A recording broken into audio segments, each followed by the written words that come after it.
Stephen here, wanting to record another one of my Rosen Rants. And my message goes out to progressive sales executives and training and development people.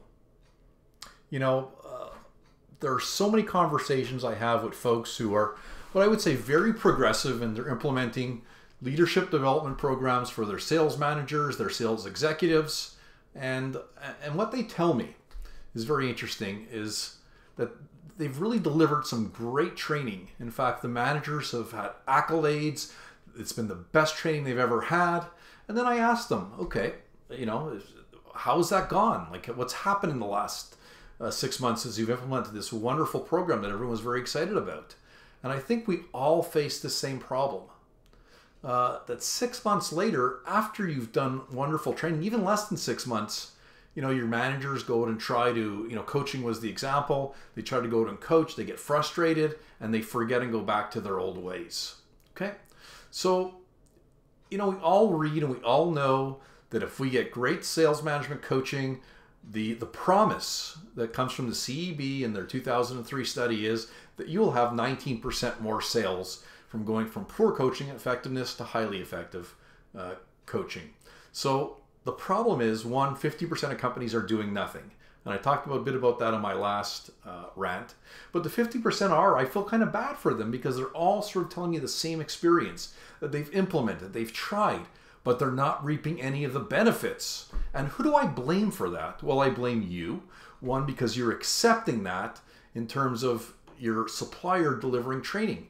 But I also blame the training industry, who knows that it's not about training leaders. It's about coaching them, mentoring them, really helping them develop.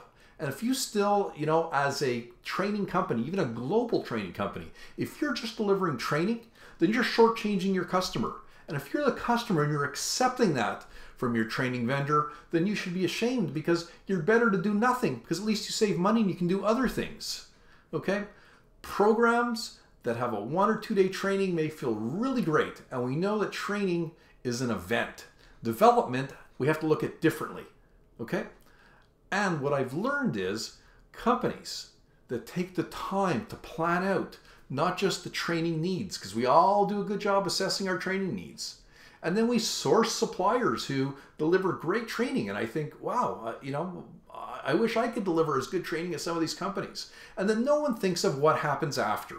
Okay, the trainer checks the box, hey, I've delivered, I've got the accolades, the managers love it.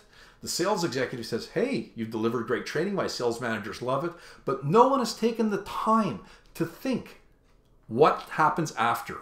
And the fact is, and we all know, whether it's 30, 60, or 90 days after, that anything you learned, if you try to implement and get frustrated or it doesn't get reinforced, dies. And I've learned there's much more to training, or much more to development, than just training.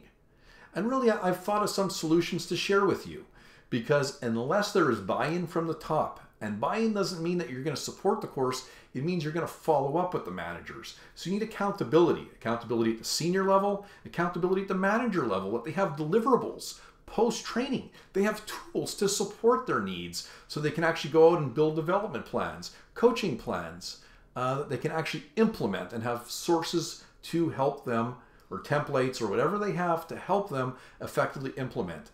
And if you're not coaching and mentoring, meaning the manager of the manager is not doing that, guess what? It dies. So your investment has gone nowhere. So all these great books that I've been reading, how important it is to really develop sales managers, to have your sales managers out in the field coaching, dies. So here's my solution. Number one, you need accountability and buy-in from all levels of the organization, and support through the process, not just the day of the event. Number two, if you're not assessing people prior to doing any training, how do you know if the needle has moved?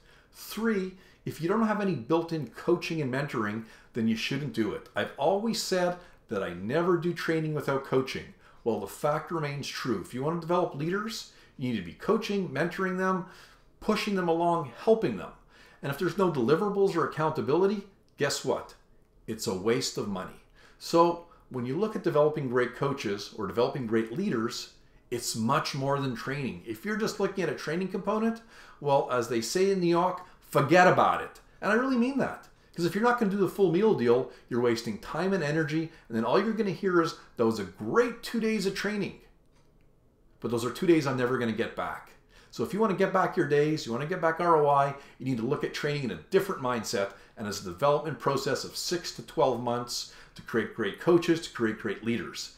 And I look to you as the sales executive, and I look to you as the leadership training development expert, and I look to the sales training industry to start changing their offerings and really giving value to customers.